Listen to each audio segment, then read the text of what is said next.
நாளை மறுநாள் நடைபெறவுள்ள ஷாங்காய் ஒத்துழைப்பு மாநாட்டில் பிரதமர் மோடி பங்கேற்க உள்ளதாக கூறப்படுகிறது. அதே சமயம் செப்டம்பர் 3ஆம் தேதி சீனாவில் நடைபெறவுள்ள 2ஆம் உலகப் போரில் வென்றதை குறிக்கும் வெற்றி தின விழாவில் 26 நாடுகளின் முக்கிய தலைவர்கள் பங்கேற்க உள்ளனர். இதில் பிரதமர் மோடி பங்கேற்பாரா மாட்டாரா என்ற கேள்வி எழுந்துள்ளது. 2ஆம் உலகப் போரில் வென்றதை குறிக்கும் வகையில் செப்டம்பர் 3ஆம் தேதி வெற்றி தினம் என்ற பெயரில் சீனா மிக பெரும் விழாவாக கொண்டாடி வருகிறது.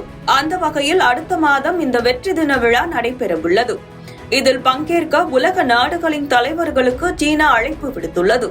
இதனை ஏற்றுக்கொண்ட உலக தலைவர்கள் பலர் விழாவில் பங்கேற்கின்றனர். குறிப்பாக ரஷ்ய அதிபர் விளாடிமிர் புட்டின், வடகொரிய அதிபர் கிம் ஜாங் உன், பாகிஸ்தான் பிரதமர் ஷெபாஸ் ஷெரீப், ஈரான் அதிபர் மசூத் பெஸ்கியான் உட்பட 26 நாட்டின் தலைவர்கள் பங்கேற்க உள்ளதாக கூறப்படுகிறது. இந்த விழாவில் பிரதமர் நரேந்திர மோடி பங்கேற்கிறாரா என்பது குறித்த எந்த தகவலும் வெளியாகவில்லை. இதனால் விழாவில் பிரதமர் கலந்து கொள்வாரா மாட்டாரா என்ற கேள்வி எழுந்துள்ளது. அதே சமயம் சீனாவின் தியான்ஜின் நகரில் ஆகஸ்ட் 31 மற்றும் செப்டம்பர் 1 ஆகிய தேதிகளில் ஷாங்காய் ஒத்துழைப்பு மாநாடு நடைபெறவுள்ளது. இந்த மாநாட்டில் பிரதமர் மோடி கலந்து கொள்ள உள்ளதாக கூறப்படுகிறது. இந்த மாநாட்டில் இந்தியா சீனா உறவு மேம்படுத்துவதற்கான திட்டங்கள் குறித்து விவாதிக்கப்படும் என எதிர்பார்க்கப்படுகிறது.